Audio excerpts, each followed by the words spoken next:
Dennis Prager here. Thanks for listening to the Daily Dennis Prager Podcast. To hear the entire 3 hours of my radio show, commercial-free, every single day, become a member of Pragertopia. You'll also get access to 15 years' worth of archives, as well as the daily show prep. Subscribe at pragertopia.com.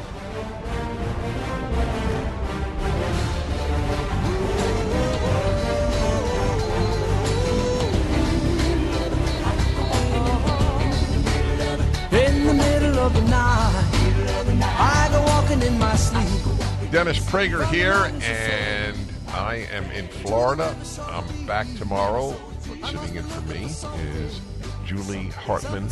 I do a broadcast with her, the only person I have ever done a broadcast with, Dennis and Julie. That's how highly I regard her. You'll understand why. Here she is. Well, I hope I live up to the hype. What a nice introduction by our dear friend, Dennis Prager. Welcome, everyone. It is Thursday, September 21st, 2023. It is a joy to be with you. As Dennis just said, I'm Julie Hartman. I am the co-host of the Dennis and Julie podcast. That is the show we have together that airs on Mondays here on the Salem News Channel. You can catch it at 1 o'clock Pacific, 4 o'clock Eastern. And I'm also the host of my 3 times weekly show, Timeless with Julie Hartman, that is also to be found on the Salem News Channel, as well as on the Julie Hartman YouTube channel. That's Tuesdays, Wednesdays, and Thursdays, also at 1 o'clock Pacific, 4 o'clock Eastern. So please do check those pieces of content out, especially if you are a Dennis Prager fan. I can imagine that many of you listening are big Dennis Prager fans, and the long-form style of Dennis and Julie really lends itself well to having Dennis talk about stories from his life that you may not have heard about when on the radio. The segments are just too short for him to really expound on certain things. So you really learn a lot about the man, Dennis Prager, in addition to the talk show host. So please do go, as I said, check those pieces of content out. Maybe I'm a little naive, but I thought that as we moved away from the quote-unquote racial reckoning that we as a country had in 2020, that we would leave the discussions of reparations and tearing down statues behind. I thought, okay, that was a moment. And certainly the wokeism in many ways that sprung up during that moment has continued to today, but I thought some of the more malignant elements might have died down. Well, I was wrong. New York City, the New York City Council, is considering proposals about tearing down even more monuments honoring certain historical figures. And they are also, like San Francisco, assembling a reparations task force. Seems like we are not going to see any end to this anytime soon. There's a cultural affairs committee that was brought together in New York City, and it proposed to the city council in a meeting earlier this week that they should remove publicly displayed artwork that progressive activists deemed, quote, a celebration of those who perpetuate oppression. In New York City, there are a lot of people who are actually living and walking the streets all around us who perpetuate oppression. It's amazing that this is what the New York City Council is focusing its time and energy and resources on. Meanwhile, there is a huge migrant crisis going on in that city. There are over 100,000 undocumented immigrants in New York City alone.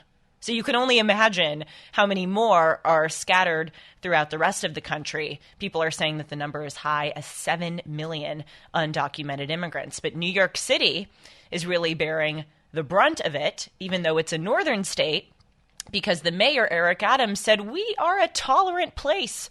Come to our sanctuary city. We will take care of you. We will not discriminate against you."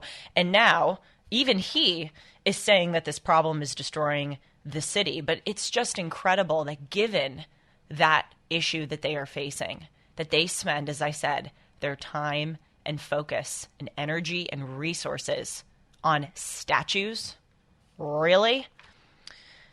Reading from the Epic Times, the bill directs the city's Public Design Commission, another commission, task force. Someone should compile a list of how many of these quote-unquote committees there are across the country. You need yes, Sean's saying you need a committee to do that. Yes, there should be a task force and a committee to track the numbers of task forces and committees. The bill directs the city's Public Design Commission to review and remove artwork depicting historical figures who, quote, owned enslaved persons. Why don't they say people, as an aside? I'm truly confused. Why did they say persons as opposed to people? Anyway, I digress. Removing artworks who depict historical figures who owned enslaved persons or directly benefited economically from slavery, or who participated in the systemic crimes against indigenous peoples, or other crimes against humanity. According to Councilwoman Sandy Nurse, who is a Democrat from Brooklyn, it's a bit redundant, don't you think? A Democrat from Brooklyn. I should just say she's from Brooklyn and you'll get that she's a Democrat. Actually, there's an exception to that rule. Dennis Prager is from Brooklyn. According to Councilwoman Sandy Nurse, this bill allows New York City to address the deep-rooted legacies of slavery, colonization, and systemic crimes against humanity. I was in Berlin a few weeks ago. It was an incredible experience. And a large part of what made it an incredible experience was seeing all of the monuments throughout the city that recognized the ugly historical past. Now, of course, it is the bare minimum for a country like Germany to erect such monuments because of the particularly egregious crimes that they committed in the 20th century. But the point is, everywhere that you went in Berlin, you were reminded of what happened there. For instance, there is a huge Jewish memorial that is right in the center of the city. It's adjacent to the Brandenburg Gate and the Reichstag. There are these stumbling stones scattered all throughout Berlin, which are stones which commemorate the Jews who lived in the building that you are standing in front of. And they have the names of the Jews as well as the dates that they were sent to the concentration camps and even the dates that they died. And so when you see the way that Berlin goes about its past, it's a bit tricky to consider, or it's a bit disheartening, I should say, to consider the way that the United States is going in a different direction of tearing down these statues, which wrongly or rightfully commemorate our past. Now, those of you listening who may have an opinion, which is that in Berlin, there are these statues or monuments that are commemorating the Jews. In other words, it is a monument that purposefully is intended to state we have done wrong against these people, whereas a monument that is commemorating a slave owner is celebrating the person's wrongdoing instead of recognizing the wrongdoing. But in Berlin, in addition to the Jewish memorials and the Jewish plaques, there is also a huge Soviet memorial that is in the middle of Berlin, a few steps away, actually, from the Jewish memorial. The Soviets, yes, it is true, in 1945, quote-unquote, liberated Berlin with the Battle of Berlin, defeating the Nazis. But the Soviets committed egregious atrocities in Germany. For instance, there are hundreds of thousands of Soviet soldiers who were believed to have raped German women. Of course, we know that in Berlin also, the Soviets committed terrible crimes against those who were living in the communist East Germany and East Berlin. But yet, a Soviet memorial there still stands. So there could be the argument, as people are making here in the United States, there could be an argument made in Berlin, why are we keeping up this Soviet memorial when the Soviets did so much wrongdoing here in our city and in our country, just as some of these individuals may have done a lot of damage to our cities and our countries? Again, it's because it reminds us of the history. it's amazing to me that the left talks all about how we need to confront our history. We need to talk about it, educate people, learn about the past. And yet, the same people who are saying that are wanting to tear it down. It is a powerful thing to walk down the street and see a Confederate monument because you realize, oh my gosh, evil was right here in my city. If that Confederate monument is taken to a museum, only a select number of people are going to go see that. 1-8-PRAGER, 776 1-8-PRAGER, 776. I'm very eager to hear your thoughts. We'll be continuing this Tear Down the Statue task force assembled in New York City in just a few moments. I'm Julie Hartman. This is The Dennis Prager Show. The Dennis Prager Show.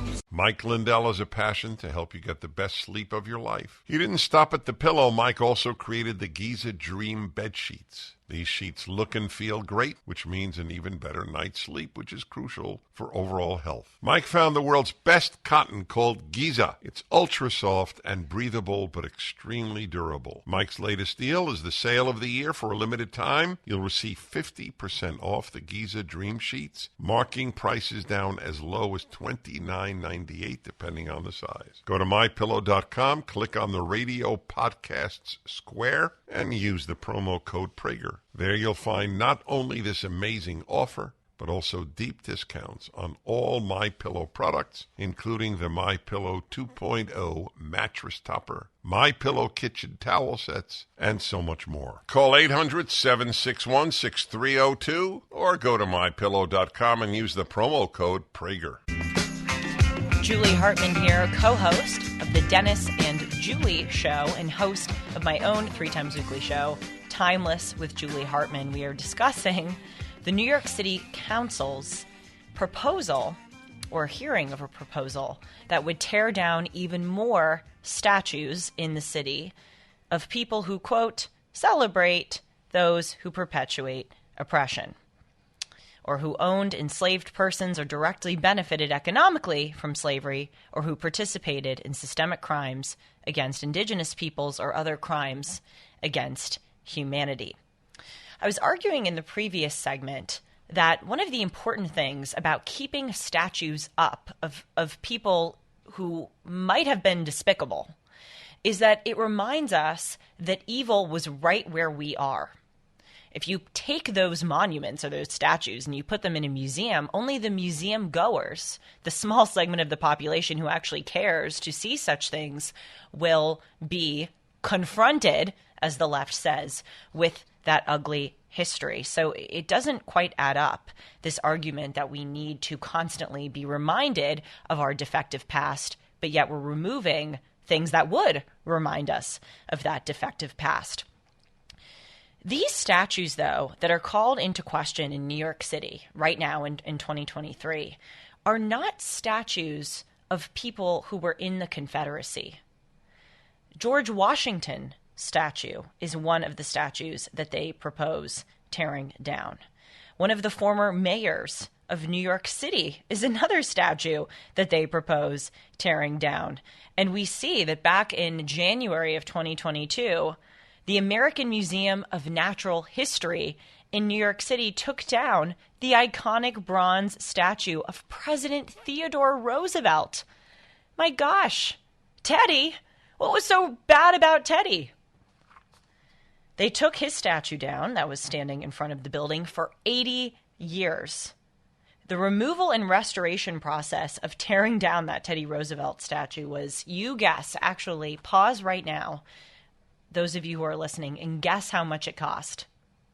$2 million. $2 million to take down the Teddy Roosevelt statue. And that didn't even include the expense of storage and the eventual transportation to North Dakota, where the Theodore Roosevelt Presidential Library is scheduled to open in 2026. Okay, so let's get this straight. New York City, which has a huge crime, homelessness, and migrant problem, is spending $2 million on taking down one of the most iconic statues in the city of a great person, a great American president, in the name of so-called racial reparations, and yet it is costing that city $2 million. Can you imagine what would happen if that $2 million was just dispersed to the homeless population on the street, or even to the migrants, who I do not believe should be getting that money because they are not American citizens? That doesn't mean that we shouldn't have sympathy for the situation that they are in,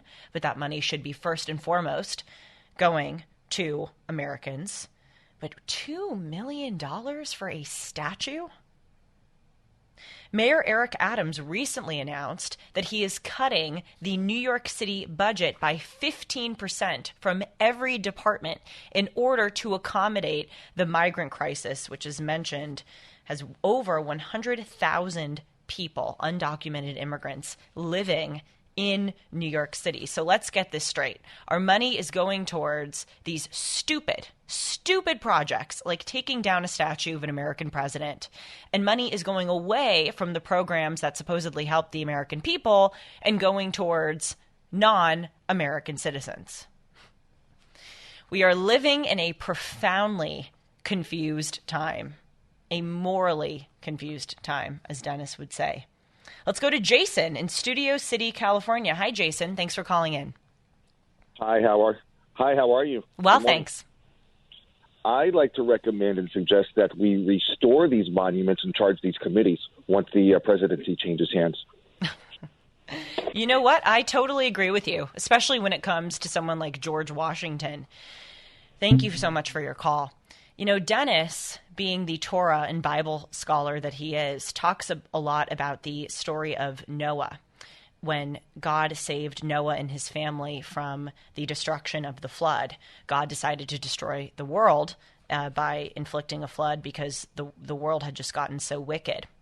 And Dennis says that, or he writes about this, that the reason why Noah is saved isn't because he's handsome, isn't because he's of a particular race or gender or sexuality. It's because he was the most righteous man for his time. God doesn't practice affirmative action in any other way besides moral righteousness, and that's why he selected Noah. But those last few words are important, that he was the most righteous in his generation, meaning that God judged Noah and his actions on the standards of the time.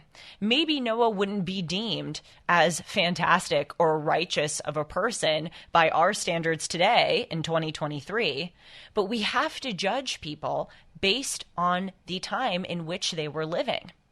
And so when people wag their fingers, at those who owned slaves or those who condoned slavery, I would like to ask them this question. If you are so afraid to stand up to wokeism in 2023, how are you so confident that you would have been one of those people centuries earlier than our time now who would have stood up to the moral atrocity of slavery? It is so much easier to stand up to the absurdity and ridiculousness of wokeism than it was to stand up to this mainstream institution that was sadly existing in a prior time. Why is it so much easier to stand up to wokeism? Precisely because of the adjectives I used. It is absurd and ridiculous. It's not exactly brave to say, hey, there are two genders. Sorry. That's just reality. That is not somehow an act of courage to say that there is objective reality. Also, we live in a time in the United States where, despite the political persecution against conservatives, and that really is becoming an ever-growing problem, we live in a time and in a place where it is incredibly easy, compared to other times and places on earth, to stand up to bigotry and to wokeism. If you say that there are only two genders, you will not be carted away and imprisoned. Again, I recognize that that is sadly changing in the United States, but at least right now, if you say that, you're pretty much protected. So don't give me this nonsense that you would have been one of those righteous people back in the day, but you won't even stand up to the ridiculousness now. That is what everyone should be saying to these wokesters who want to get rid of Teddy Roosevelt and George Washington. Are you kidding me? Absurd. We're going to be talking about another task force, another committee that President Biden has assembled. And you guessed it, it's woke, in addition to this one. Back in a moment. 1-8-PRAGER, 776-1877-243-7776. I guess the theme of this first hour is the task force and committedization of the United States of America. That's one to stumble over. So many task forces, so many committees, so many people assembling together to fight against the bigotry that is supposedly rampant all around the country. And here's another one. President Biden issued an executive order yesterday, so Wednesday, September 20th, where he is creating what's called an American Climate Corps, which is employing over 20,000 young adults to work for the government, to be paid by the government in order to fight the existential threat of climate change, which bigoted white supremacists have supposedly exacerbated through their love of capitalism and fossil fuels. Reading from the Huffington Post, after being thwarted by Congress, President Joe Biden will use his executive authority to create a New Deal-style American Climate Corps that will serve as a major green jobs training program. There was a similar group that was created under President Franklin Roosevelt in the 1930s. It was called the Civilian Conservation Corps, and it was part of the New Deal. This was after the time of the Great Depression, and FDR was compiling all of these, as people say, alphabet soup programs to stimulate the economy. In an announcement Wednesday, President Biden and the White House said that the program will employ more than 20,000 young adults who will build trails, plant trees, help install solar panels, and do other work to boost conservation and help to prevent catastrophic wildfires. The Climate Corps has been proposed in early versions of the sweeping climate law approved last year, but it was jettisoned amid strong opposition from Republicans and concerns about cost. Well, that's exactly right. I hate to break it to people, but we cannot afford this. We are $33 trillion in debt, which is truly a staggering amount, given that just 40 years ago, we were $1 trillion in debt. That has skyrocketed to 33. But let's just keep creating these programs, having all of these subsidies, government-sponsored committees and task forces and groups to fight the bigotry, the horrible, horrible, horrible bigotry of America. Reading from Varshini Prakash, this is a quote from the executive director of the Sunrise Movement, after years of demonstrating and fighting for a climate group, we turned a generational rallying cry into real jobs that will put a new generation to work stopping the climate crisis.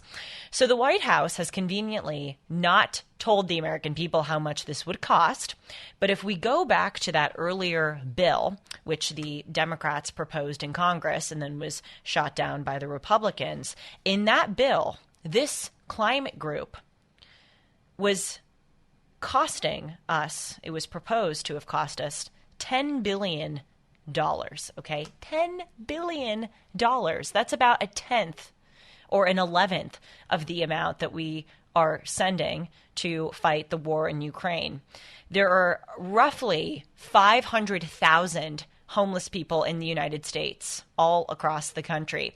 If you took that $10 billion and gave it out to homeless people, each person would be given roughly $17,000, which is not insignificant, especially when you probably just have coins or $1 bills in your pocket. But no, we need to give this $10 billion to fight climate change.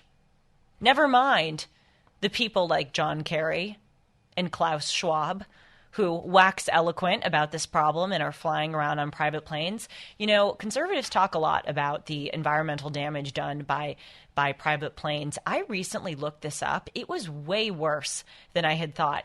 Do you know that a 8-hour private plane journey, ride, if you will, emits the same amount of carbon as the average American emits in 1 year? But let's just hand out all these billions of dollars to these people who are going to plant trees, but not take away one's ability to fly on these gas-guzzling, carbon-fueling private jets.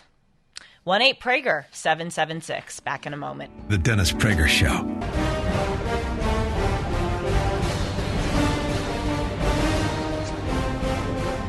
Dennis Prager here, and I am in Florida. I'm back tomorrow, but sitting in for me is Julie Hartman. I do a broadcast with her, the only person I have ever done a broadcast with, Dennis and Julie. That's how highly I regard her. You'll understand why. Here she is. Welcome to the show, everyone. As Dennis just said, I'm Julie Hartman, the co-host, the Dennis and Julie podcast. You can catch that on the Salem News Channel or also on the Julie Hartman YouTube page. It premieres every Monday at 1 o'clock Pacific, 4 o'clock Eastern. I'm also the host of my own 3 times weekly show, Timeless with Julie Hartman, also on the Salem News Channel and the Julie Hartman YouTube channel. Also premiering at 1 o'clock Pacific, 4 o'clock Eastern. We like to keep things consistent here at the Salem Media Group. It's great to be with you. Thanks so much for tuning in. I see that there are a lot of calls from the previous hour. Please do stay on. I would love to hear your thoughts on some of the things that we discussed. But starting off with some news, Rupert Murdoch has officially announced that he will step down as the Fox News Corp chairman in favor of his son, Lachlan. He has said at 92 years old, that is how old Rupert Murdoch is, that the time is right for him to take on, quote, different roles. He launched Fox News in 1996. It is now the most watched news channel in the United States, according to BBC, which, by the way, I think that's great news. Really, we focus so much on all of the many things that are going wrong in this country. But the fact that a conservative network is the most watched of any other network in the United States, that's cause for optimism, I think. Murdoch says that he will transition to the role of chairman emeritus of both firms in mid-November. I want to talk a little bit about Robert F. Kennedy Jr. at the top of this hour. As many of us know, RFK Jr. is running for President of the United States in the Democratic Party. He is the nephew of former President John F. Kennedy and the son of former U.S. Attorney General and U.S. Senator Robert F. Kennedy. And he has said that he is, quote, running for president because the Democratic Party has lost its way. He has actually really been rising in the polls a lot recently, which is cause for us to pay more attention to him. It seems that people both on the right and on the left are not giving him the attention that he deserves because people on the right are focused on Trump, DeSantis, Vivek Ramaswamy, and rightfully so, and people on the left are focused primarily on whether President Joe Biden will seek re-election. But there are all of these polls which are indicating that RFK is ever growing in his popularity. For instance, there's an Economist/YouGov poll, which has found that RFK Jr. has the highest net favorability of all of the 2024 presidential candidates. There's also a July poll, which has him at a 47% approval rating and a 26% unapproval rating, compared to President Biden's 39% approval rating, compared to 53% unfavorable rating. I think I said unapproval. That's not a word. Unfavorable rating.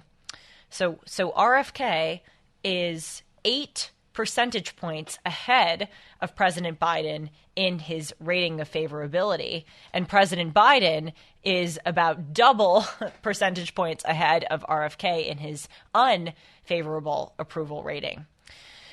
There's another component of this discussion of RFK Jr. that we ought to pay attention to, and that is that the Democratic Party has, for the first time in over 50 years, changed the primary schedule. The primaries are the process by which the respective parties, the Democratic Party and the Republican Party, choose who their nominee will be for the President of the United States. And for 50 years, the order has been that the Iowa caucus goes first. A caucus is a little bit different from a primary in terms of its procedures, but the Iowa caucus is the first presidential contest that is held in the presidential primary season. And then after the Iowa caucus comes the New Hampshire primary. As I said, for decades, this has been the procedure that both parties go along with. But recently, the Democratic National Committee, the DNC, at the direction of President Biden, who is their favored nominee for 2024, has said that they are actually going to change the Democratic Party's primary order to put South Carolina ahead of the Iowa caucus and the New Hampshire primary. Well, why does this matter? Why should we care whichever state goes first? What they're trying to do is get a big victory and a big lead out front for President Biden. Because if you look at what happened in 2020, in the Iowa caucus, President Biden came in fourth place with 15.8% of the vote. Also in the New Hampshire primary, he came in fifth with 8.4% of the vote. So those two presidential contests, the Iowa caucus and the New Hampshire primary, President Biden did not do particularly well. But in the South Carolina primary, he did extraordinarily well. He came in first place with 48.6% of the vote.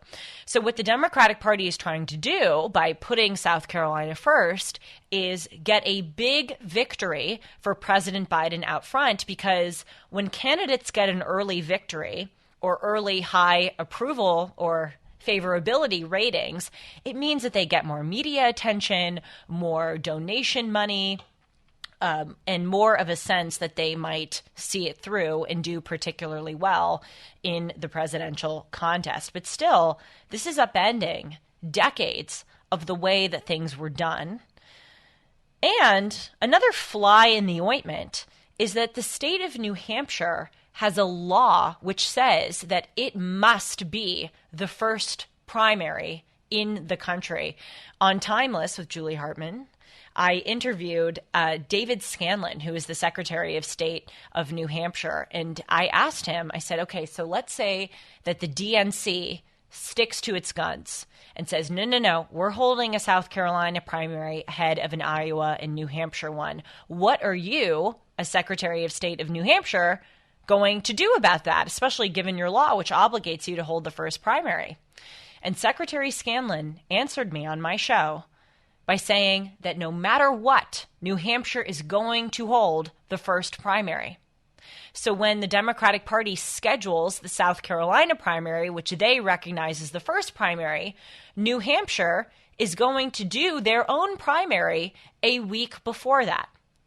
So bringing this back to the discussion of Robert F. Kennedy Jr., this matters hugely for him, because if New Hampshire is holding its first primary ahead of South Carolina, it is actually pretty likely that President Biden will not be on the ballot, because the Biden administration and the Democratic Party think that the first official primary is held in South Carolina. So what it could mean is that RFK Jr., who is leading in the Democratic Party, could win that first New Hampshire primary because President Biden won't be on the ballot. And as I just said, when you win a primary, when you win a presidential contest out front, it certainly gives you a huge advantage in your subsequent days and months of the campaign. So we really should be paying attention to RFK because of this whole primary debacle, as well as his outstanding performance in the polls.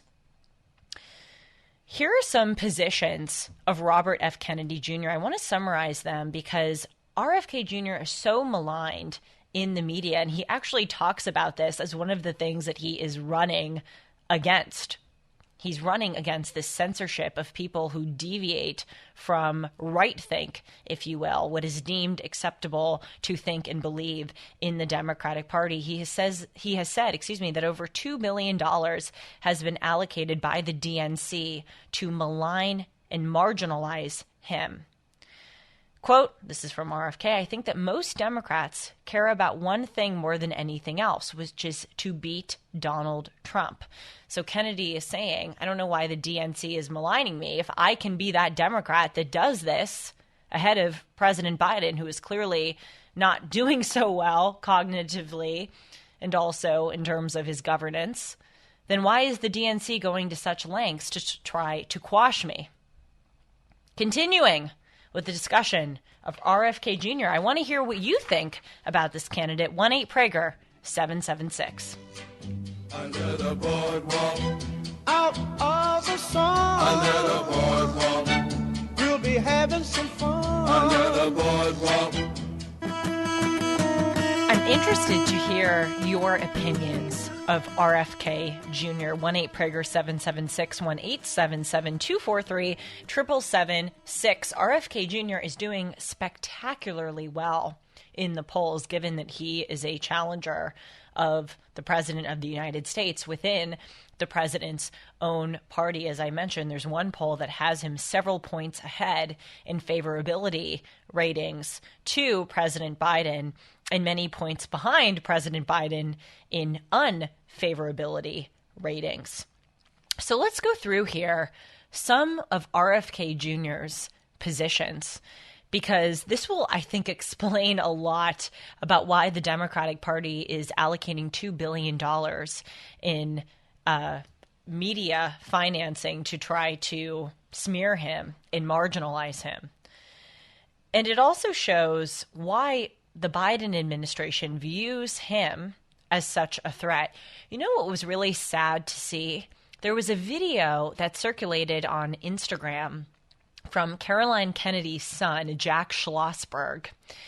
And he was so harsh when he was speaking about RFK Jr. The whole point of him putting out this video was to say that he disapproves of RFK Jr. He said that he is an embarrassment to the Kennedy family because given that this man, Jack Schlossberg, is Caroline Kennedy's son, that makes him the second cousin of RFK Jr. So Jack Schlossberg was saying that Kennedy is an embarrassment to the family and that he is corrupting and using for his own purposes this idea of Camelot, and that he should just be quiet, go to the sidelines, and support President Joe Biden because, as Jack Schlossberg says, apparently Joe Biden has done immense good for the country economically in terms of his civil rights record, his climate change record, la-di-da-di-da, etc.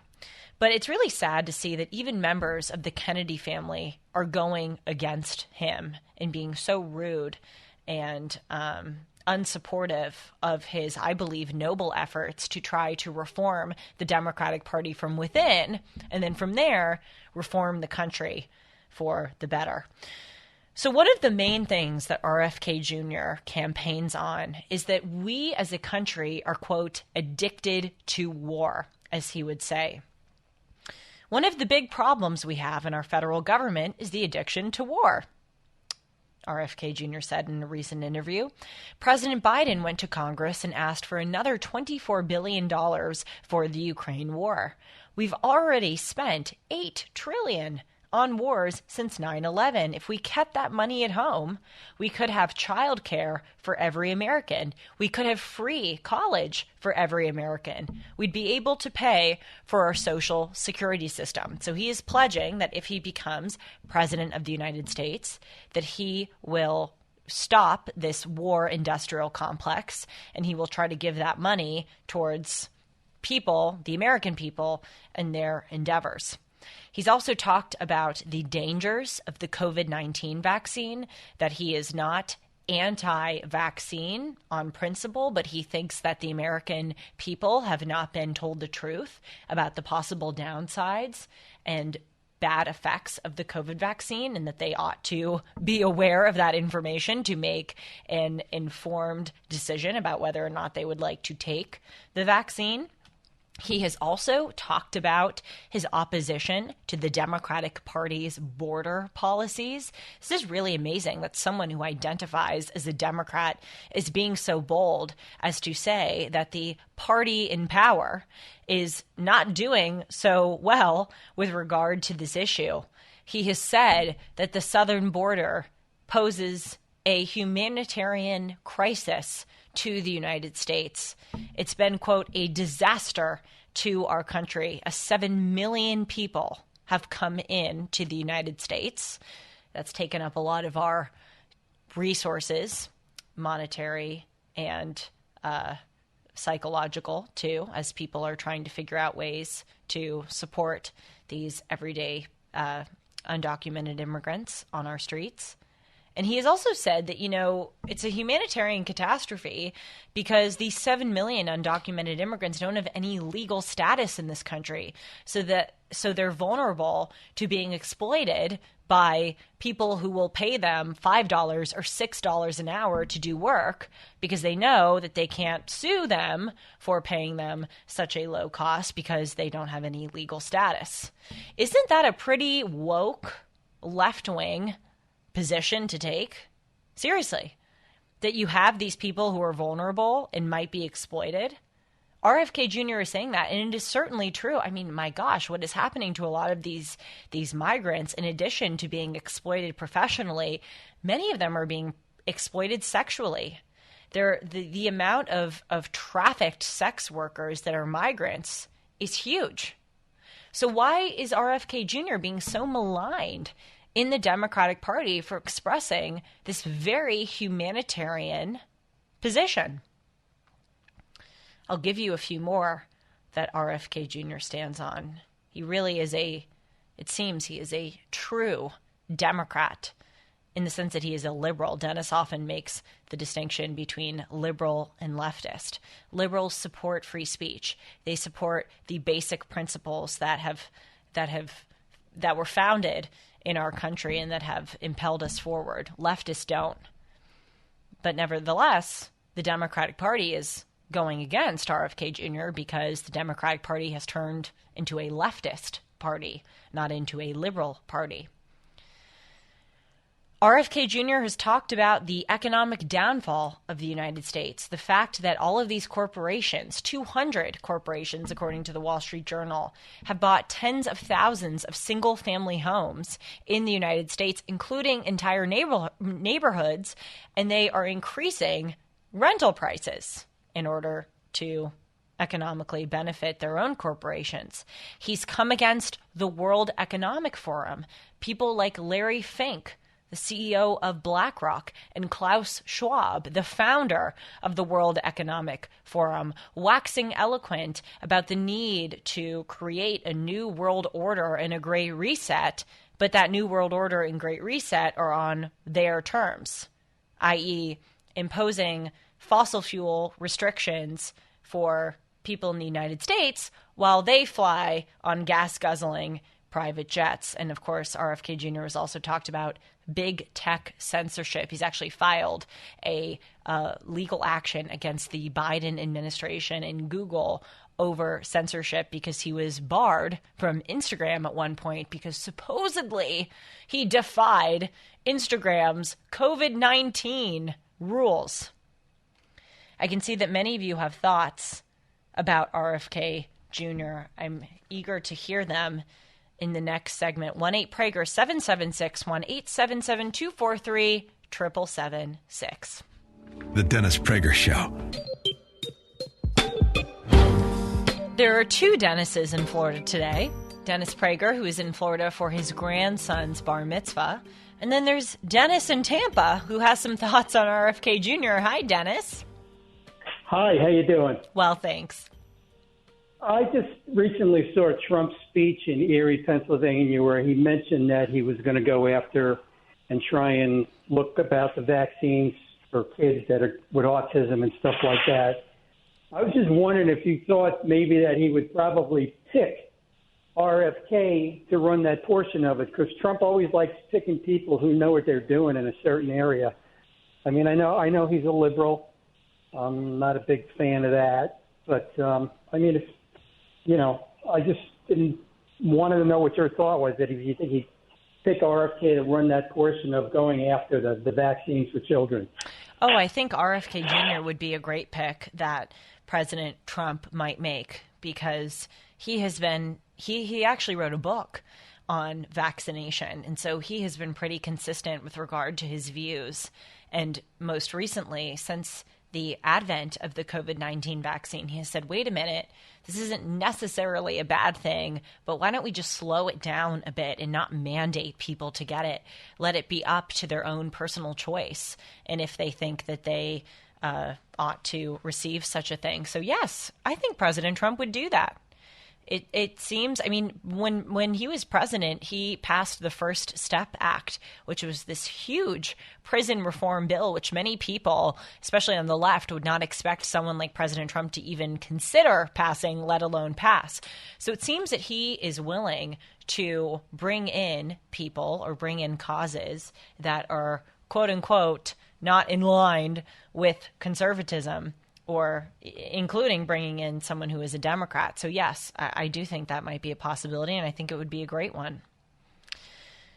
We have a fantastic guest for the last portion, of this hour. His name is Marian Tupy. He actually did a PragerU video on his recent book called Superabundance, the story of population growth, innovation, and human flourishing on an infinitely bountiful planet.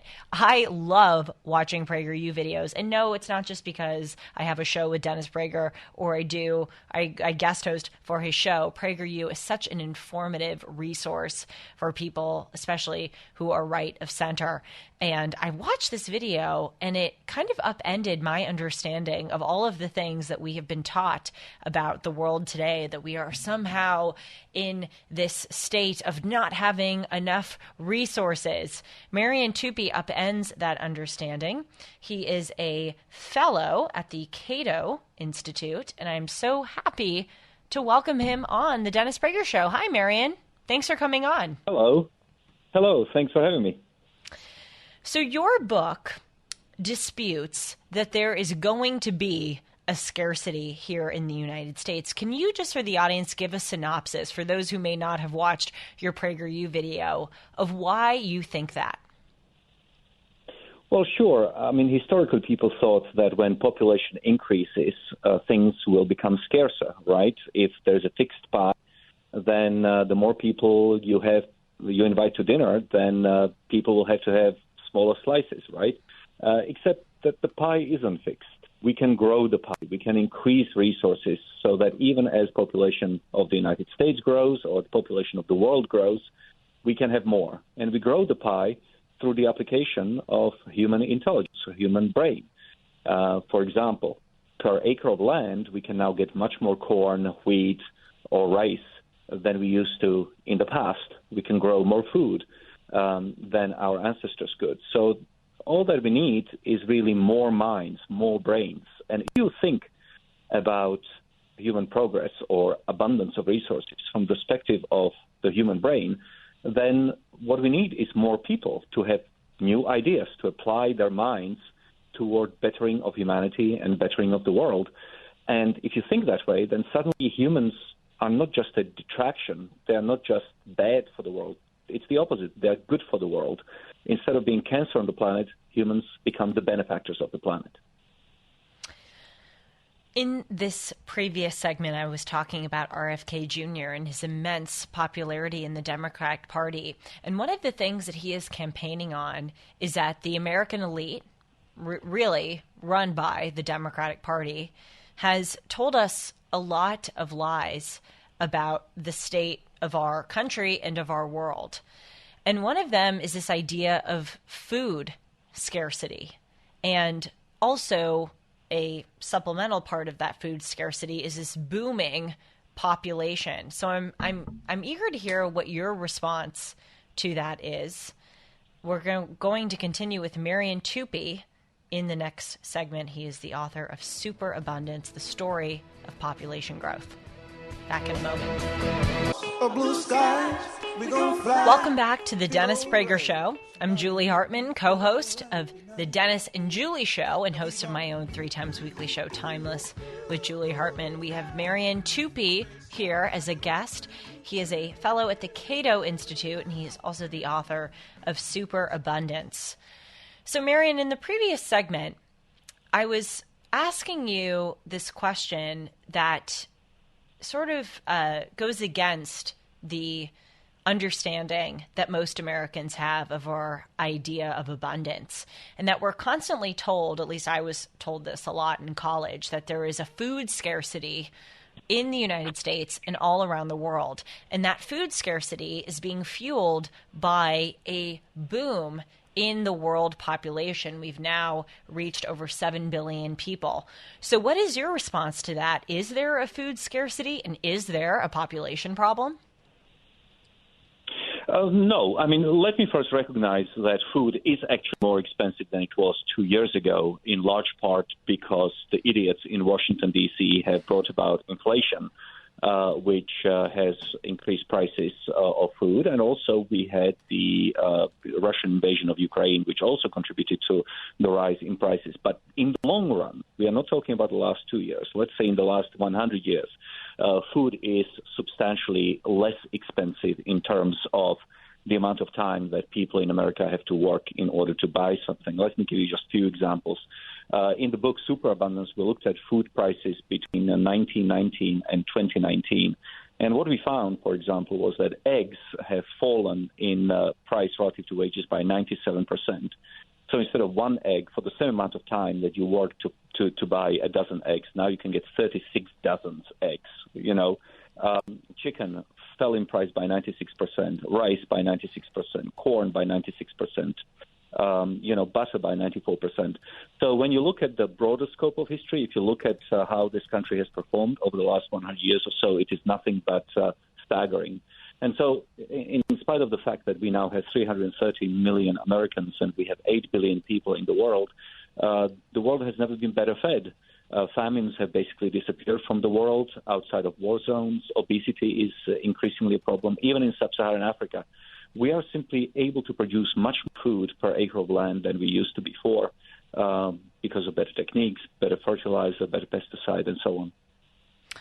So if this idea of food scarcity is largely unfounded, where does it come from? And we know that I was actually recently reading an editorial that went back a few months in the Wall Street Journal that said that the myth of overpopulation was actually really fueled here in the United States. Robert McNamara gave a speech, for instance, to the United Nations back in the 1970s saying that overpopulation and the subsequent effect of food scarcity is posing the biggest existential threat to the world. So why did people have this understanding?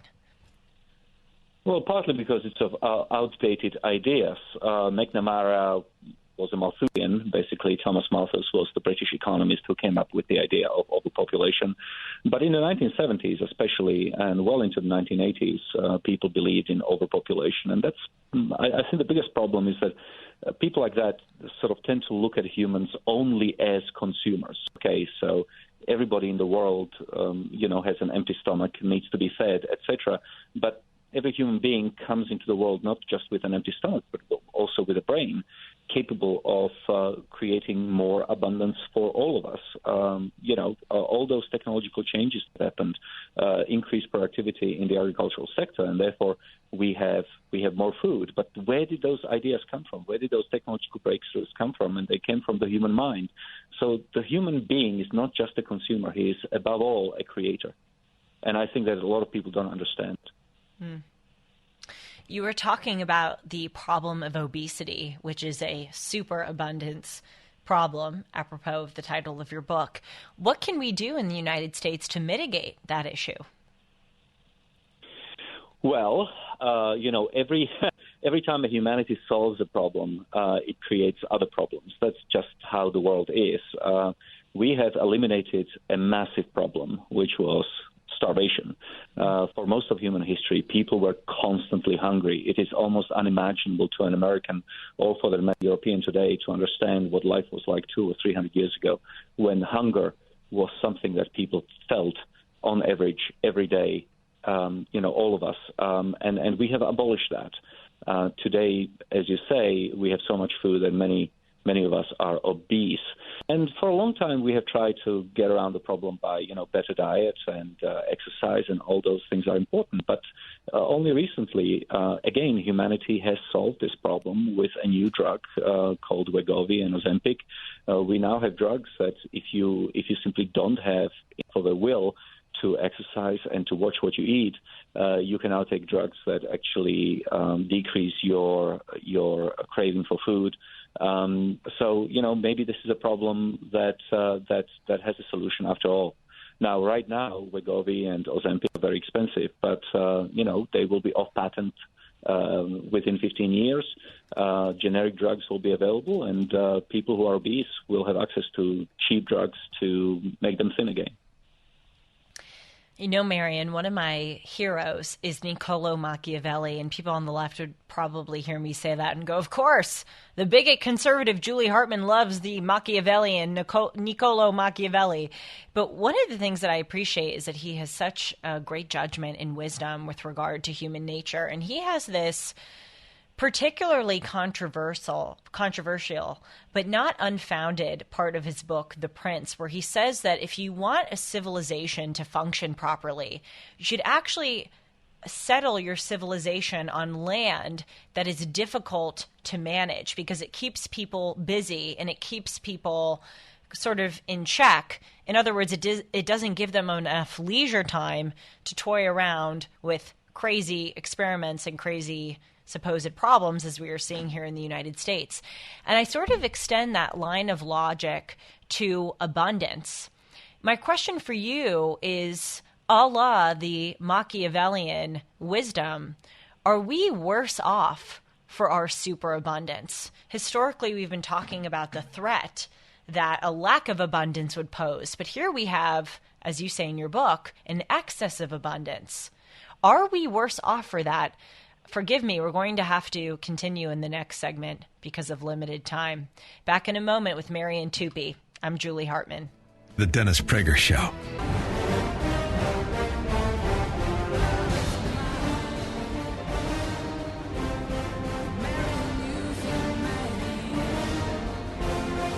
Dennis Prager here, and I am in Florida.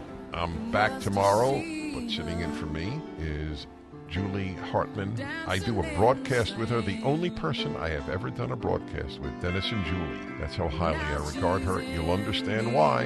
Here she is. Always with me. Welcome to the third hour of the Dennis Prager Show. I'm Julie Hartman, the co-host of the Dennis and Julie podcast, and also the host of my own 3 times weekly show, Timeless with Julie Hartman. You can check those shows out on the Salem News Channel. They are also on the Julie Hartman YouTube channel. You can also download them on Apple and Spotify and wherever you get your podcasts. Dennis and Julie premieres every Monday, and Timeless is Tuesdays, Wednesdays, and Thursdays. For this hour, I would like to follow a question that has captivated me, and that is, has the sexual revolution failed? I recently attended a debate in downtown Los Angeles that was moderated by Bari Weiss. For those of you who haven't heard the name Bari Weiss, she is this fantastic journalist. She actually worked for the New York Times for several years and then resigned and wrote this article about the groupthink that has permeated the publication and how Barry was bullied for some of her opinions, which deviated from that groupthink. And she has gone on to found her own organization called the Free Press, where she publishes news articles daily. And she's also the host of her own podcast called Honestly with Barry Weiss. So Barry had this brilliant idea, I thought, to host this debate at the Ace Theater in downtown Los Angeles. She got over 1,000 attendees. And it was on this subject of, has the sexual revolution failed? On one side, there were two women who were saying that, yes, the sexual revolution has failed. One of those two was actually Louise Perry. She is the author of the book called How the Sexual Revolution Failed. And she was great alongside her co-defender of her position. And then on the other side were these two women who were saying the opposite, that it has succeeded. And one of them was actually a woman who goes by the name Grimes. She is a singer, and she is the mother of 3 of Elon Musk's children. So it was a very interesting debate. I thought that, as I said, it was a brilliant idea because a lot of people want to get out into their communities, into the world. But it's hard nowadays because we no longer have something like the Kiwanis Club or the Rotary Club, or people don't really go to churches or synagogue so much anymore. So it's difficult to know where to congregate in order to feel like a member of a community. So that debate, it was great for just meeting people and showing up to something that fostered filial connection. And also, I think it scratched the itch that a lot of people have to be exposed to different ideas.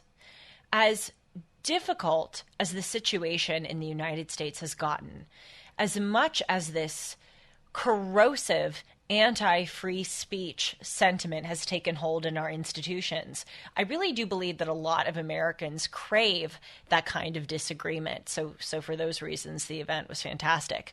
But it impelled me to consider my own thoughts about the subject, the sexual revolution of the 60s and 70s. And I'm eager to hear your thoughts on that movement. 1-800-PRAGER-776. 1-877-243-7776. Has the sexual revolution failed? Is the theme of this third hour. In order to understand or have an opinion about whether the sexual revolution succeeded or failed, we first need to know what the sexual revolution was. That is the movement in the 60s and 70s. I make the argument that we are actually in an ever-continuing and evolving sexual revolution, which is even more malignant than the malignant parts of the first sexual revolution. But let's go back for a moment to that movement in the 60s and 70s and consider what it was about. Like the sexual revolution of today, the sexual revolution of a few decades ago, I think, was characterized by both a cultural and a social movement, and also a technological movement in a time of rapid technological innovation. So we had this understanding, or at least this in vogue idea, that women needed to break out from or be liberated from the traditional norms of sexuality and interpersonal relationships. So there was already that political or social idea brewing. And then alongside that, and adding gasoline to that cultural fire, were these advancements in technology, such as contraception. The idea, or the not just the idea, the reality that you could use condoms and the birth control pill as a way to have safe sex without the possibility of bearing a child. We underestimate just how revolutionary this development was as far as the way human beings interact with one another. Jordan Peterson says that the advent of birth control was just as revolutionary as the atomic bomb, as the creation of the internet, of social media, of automobiles and airplanes. The fact that women could now be free from involuntary reproduction really made women different. And subsequently, it made men different, because when men and women would enter into a sexual relationship or a sexual encounter, both of them, for the past thousands and thousands and thousands of years of human history, had to understand that that sexual encounter had consequences, that it was very likely that the woman was going to get pregnant and bear a child. But all of a sudden, not even 100 years ago, there was this new development that totally changed that, where you could now have sex and not necessarily reproduce. So, of course, that, as I said, added gasoline on the already brewing cultural fire of wanting to liberate women from these traditional norms. And it created this new kind of relationship that was possible, and that you could have unprotected sex, or I guess sex that was deemed outside of the realms of marriage and of reproduction, and that way unprotected from certain norms, and not have to worry about those consequences. So during the 60s and 70s, there was this idea that these old things that we once considered to be tawdry or to be off limits, these things that were stigmatized, ought to be mainstream and accepted and celebrated as just regular parts of life. For instance, premarital sex. Why shouldn't a woman and a man who are both consenting to an encounter decide to engage in sex before the commitment of marriage? That was deemed as something that should be destigmatized. Sexual education in schools was yet another thing. Starting in the 60s and 70s, people said, oh, well, if we just teach adolescents about sex and about protection in sex, then there'll be fewer teenage pregnancies and there will be fewer abortions, and it will be more likely that people will engage in responsible sexual encounters. But that actually wasn't true. We see that with the advent of sexual education, the amount of abortions and premarital, outside of committed relationships, sexual encounters has actually proliferated instead of becoming mitigated. And by the way, so have STDs, or sexually transmitted diseases, as a result of this legitimized promiscuity. Having births outside of wedlock, masturbating, doing all of these things that were not in line with the traditional ideas of dealing with sex were brought into the mainstream and legitimized in the 60s and 70s. So the question is, are women better for it? And are men better for it? But the sexual revolution was packaged as liberating women. Do women benefit from this culture where sex is devoid from consequences? Do they benefit from a culture that celebrates promiscuity? 1-8-PRAGER 776. Back in a moment.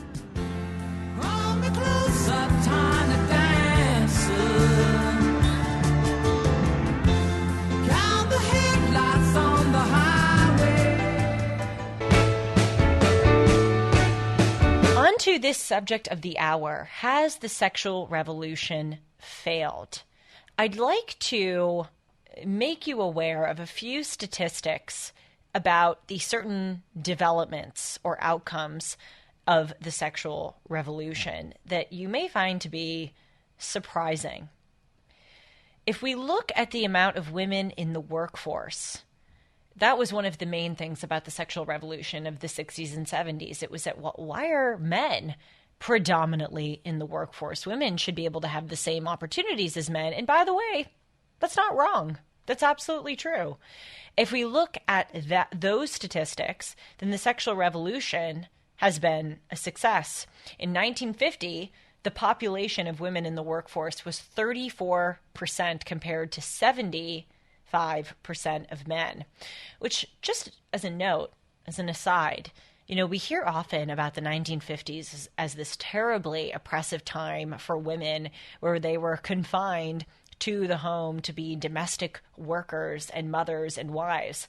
That's a pretty significant statistic that a third of the female population of the United States, even back in the so-called bigoted decade of the 1950s, those women were in the workforce, a third of them.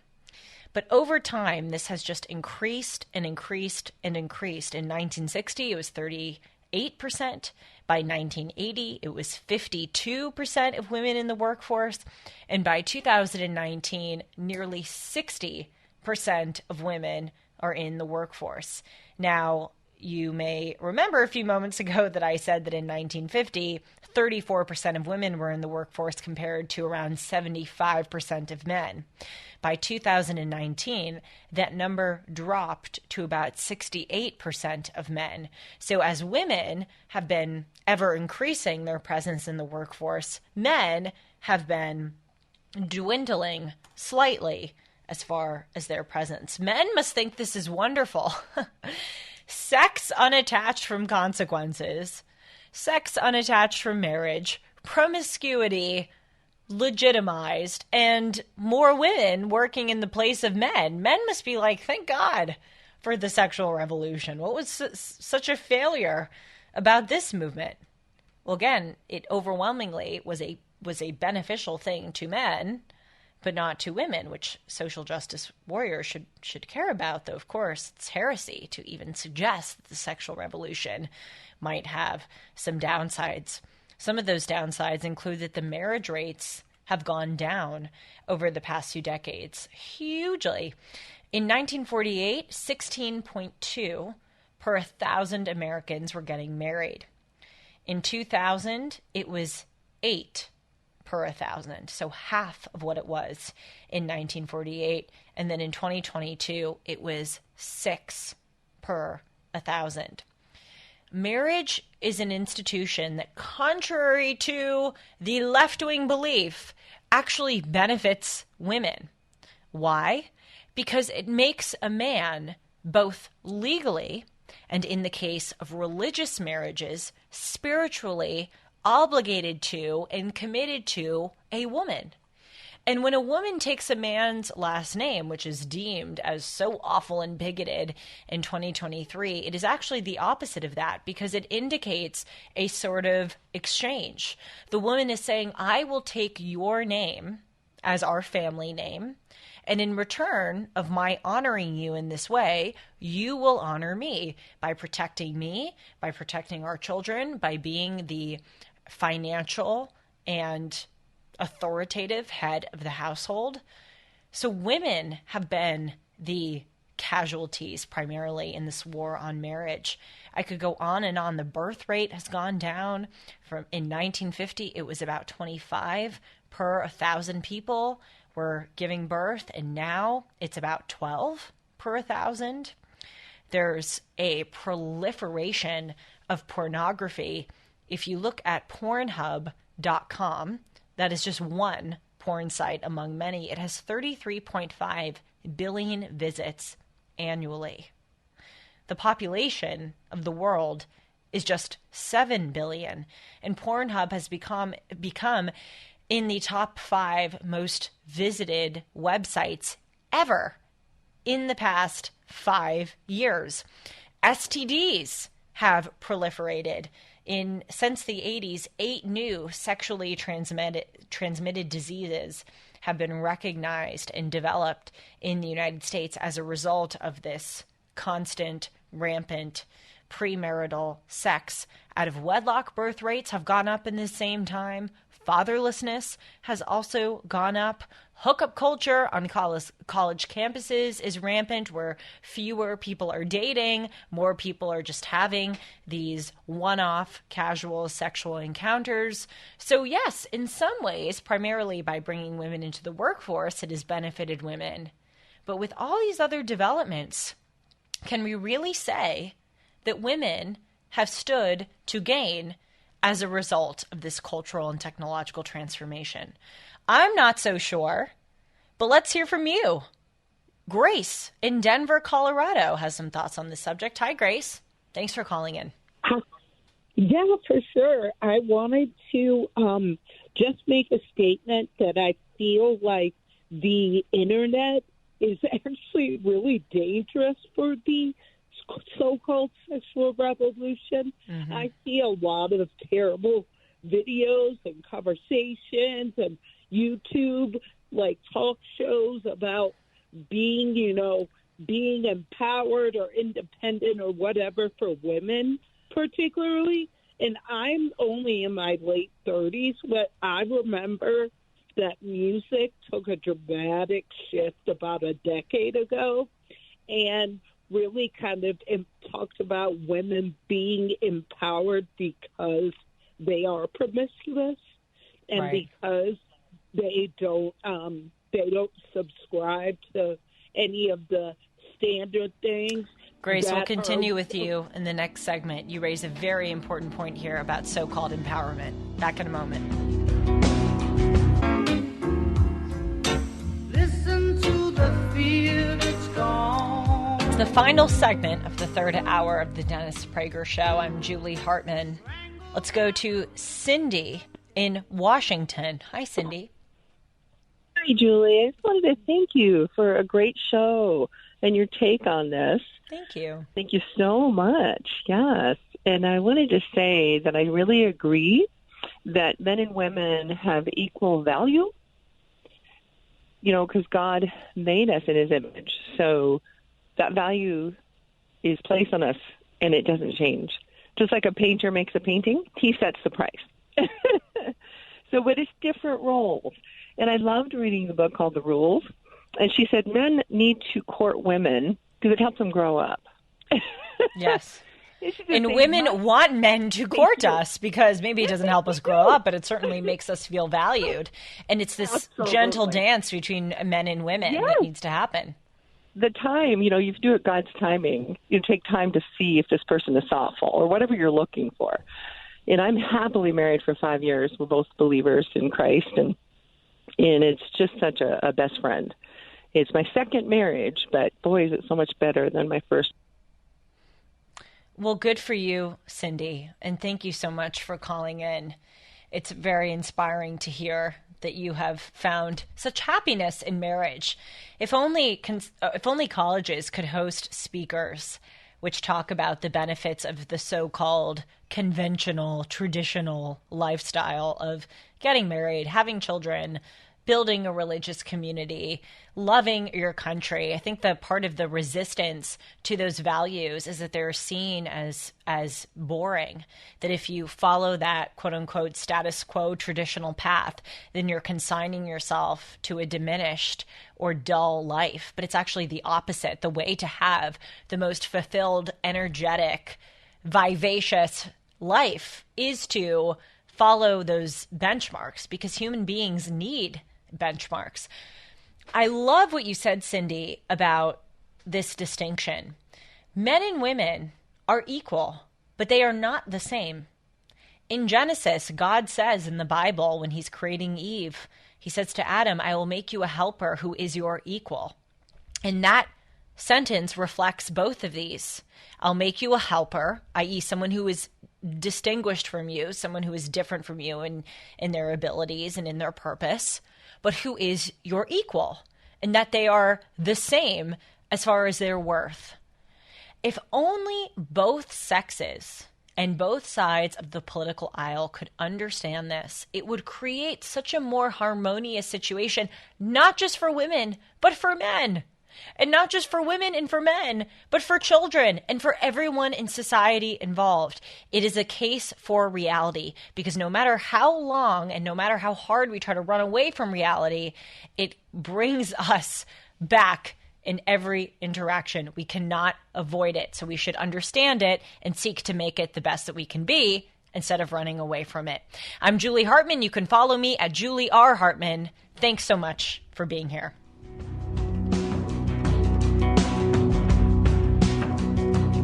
Dennis Prager here. Thanks for listening to the Daily Dennis Prager Podcast. To hear the entire 3 hours of my radio show, commercial-free, every single day, become a member of Pragertopia. You'll also get access to 15 years' worth of archives, as well as the daily show prep. Subscribe at pragertopia.com.